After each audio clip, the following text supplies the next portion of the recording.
नमस्कार साथियों, कुछ बात करें यूट्यूब चैनल पर एक बार फिर आपका बहुत बहुत स्वागत है। मैं हूं हीरेंद्र कुमार अग्निहोत्री। साथियों, मेरा धर्म श्रेष्ठ है और वही धर्म एक दिन पूरी दुनिया पर राज करेगा। ऐसा सोचने वाले सिर्फ आज ही नहीं हैं। आज से लगभग 125 साल पहले भी लोग थे और उससे भी पहले थे, लेकिन 1893 सितंबर महीने में अमेरिका के शिकागो शहर में जो धर्म सम्मेलन हुआ था, जिसमें भारत के स्वामी विवेकानंद जी ने भाग लिया था और महान यश प्राप्त किया था। उस समय के विवेकानंद जी के भाषणों को अगर हम सुने तो समझ में ये आता है कि वो था तो विश्व धर्म सम्मेलन, लेकिन उसमें भी बहुत से लोग ऐसे आए थे जो ये सिद्ध करने का प्रयास कर रहे थे कि उनका धर्म ही सर्वश्रेष्ठ है।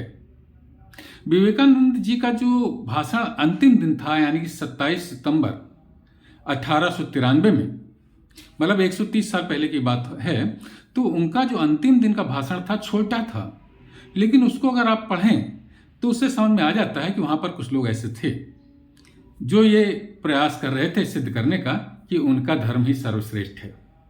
इस बात पर विवेकानंद जी ने कहा कि अगर कुछ लोग ये सोचते हैं कि एक दिन पूरे विश्व में उनका ही धर्म रहेगा और उसकी ही विजय पताका लहराएगी, तो मुझे उन पर दया आती है। उनका कहना था कि मैं ये नहीं चाहता कि ईसाई हिंदू बन जाए या हिंदू ईसाई या बौद्ध बन जाए।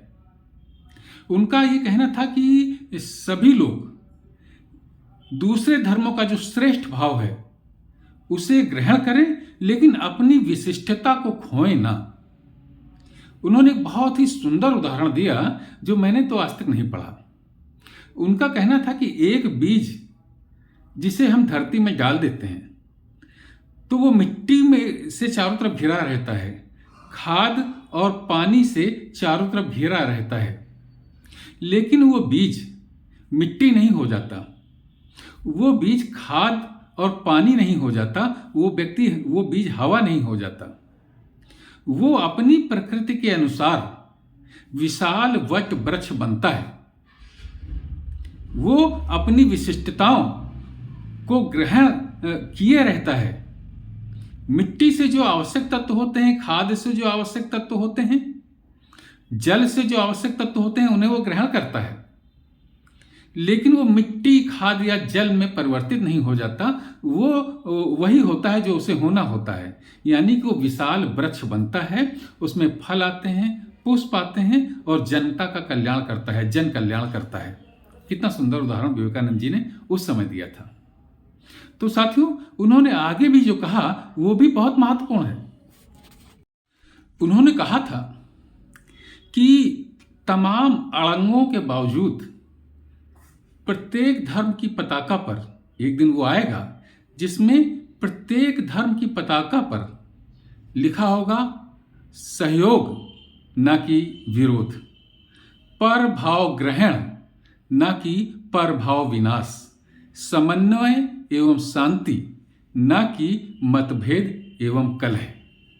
ये विवेकानंद जी ने देखिए उस समय कहा था, कितनी बड़ी बात कही थी। आज हम धर्मनिरपेक्षता की बात करते हैं और विवेकानंद जी ने आज से लगभग 130 साल पहले 1893 27 सितंबर को शिकागो धर्म सम्मेलन के अपने अंतिम भाषण में ये बात कही कि एक दिन वो आएगा जब तमाम अड़ंगों के बावजूद, इस बात को ध्यान देने की आवश्यकता है, तमाम अड़ंगों के बावजूद हर धर्म की पताका पर यह लिखा होगा कि सहयोग ना कि विरोध, पर भाव ग्रहण ना कि पर भाव विनाश, समन्वय एवं शांति ना कि मतभेद और कलह।